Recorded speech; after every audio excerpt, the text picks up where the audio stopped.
tuko kwa darkness na why unatupa light? Werevu kama sisi tuongezee darkness. Education ishatupea brightness. Wajinga kama nyinyi ndo mtaitisha light. Wenyewe mlideny education kama ingekuwa mwanadamu, na vile meangaisha wengine na still wako jobless. I'm sure wangeita selfishness. Mlituambia it's not the key of future, mkaamua kufuata the keys of love, mkasahawi na open milango ya HIV, AIDS and STIs in this world. Wacha ni waibie siri.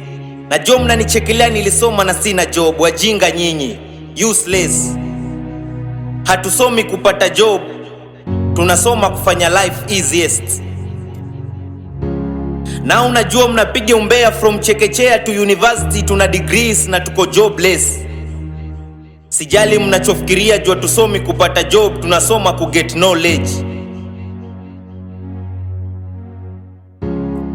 Nakubaliana na nyinyi 100% ama full, but si mjinga kama nyinyi.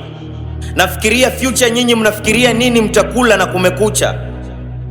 Hatufikiri sawa because nilifollow transparent na nyinyi mkafuata darkness kwa comfort zone. Mko ganji jame wa bless but hamjui kutumia. Hizo ndizo consequences za kukosa knowledge kwa hii dunia.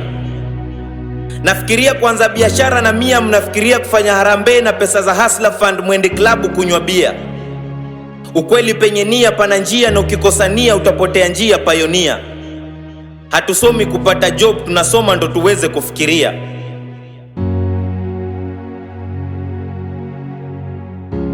Hamna elimu, ndo maana mnajifungua watoto wengi kama mbwa wasokuwa na maana. Elimu mfanya mtu kuwa kama ndovu, anazaliwa tu kwa mama na anajulikana worldwide kama Obama. Anakuwa maarufu kama Lupita Nyong'o na Victor Wanyama. Anawatawala wanaume kama Samia Suluhu na Mekatilili Menza. Anaitawala Afrika kama Julius Nyerere na Nelson Mandela.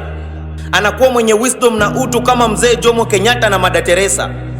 Anahesabika kwa mahiro wa Afrika kama Tom Mboya, Masinde Muliro, Harry Tuku, Leopold Sedar Senghor, Robert Mugabe na Gamal Abdel Nasser. Anaheshimiwa kama Kassim Majaliwa, na kifa atakumbukwa na kuitwa jasiri kama John Pombe Magufuli, Wangari Maathai na Mau Mau fighter Field Marshal Mtoni Mtugi. Hatusomi kupata job, tunasoma kupanua akili. Nakubaliana na nyinyi wazee wa kijiji. Hujasoma nimesoma, tunafanana. Kielimu ndo tunatofautiana. Uko jobless, niko jobless, sote tunang'ang'ana. But nina one question ambao mkinijibu nachukia elimu kabisa na kuiona lawama kama kifo na dhambi. Mbona sijawahi sikia mtu hajasoma ni Commander in Chief of the Kenya Defence Forces? Ama ni miss sijui historia? Mbona sijawahi sikia watu hawajasoma ni politicians? Najua mnajibu but hamwezi kunijibu juu ni aibu. Wacha tusimamie fact, tusiwe kama bird, si animal na si bird. Hizo seats hauwezi pewa kama una knowledge, na hiyo ndo fact. Vijana msiamini wanaochochea kuni kwa moshi, mchukie skuli juu hawawezi change myths kuwa fact. Na kama nadanganya niambieni ni wapi mshaisikia mtu hajasoma ni Anthony General. Niambieni ni wapi mshaisikia mtu hajasoma ni Chief Justice. Niambieni ni wapi mshaisikia mtu hajasoma ni Cabinet Secretary. Niambieni ni wapi mshaisikia mtu hajasoma ni Principal Secretary. Niambieni ni wapi mshaisikia mtu hajasoma ni Public Servant. Kama wapo si Kenya, na kama ni Kenya ni few na wako hapo kupitia corruption. Mnakosa knowledge, ndo maana wanasiasa wanawatumia kuleta vurugu msimu election. Ukikosa knowledge na usucceed kwa hii life, hiyo ni bahati nasibu. Najua mko but siwezi kuwa mention.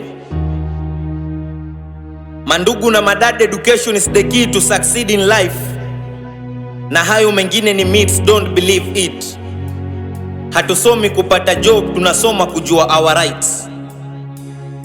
Na sorry kuto introduce myself.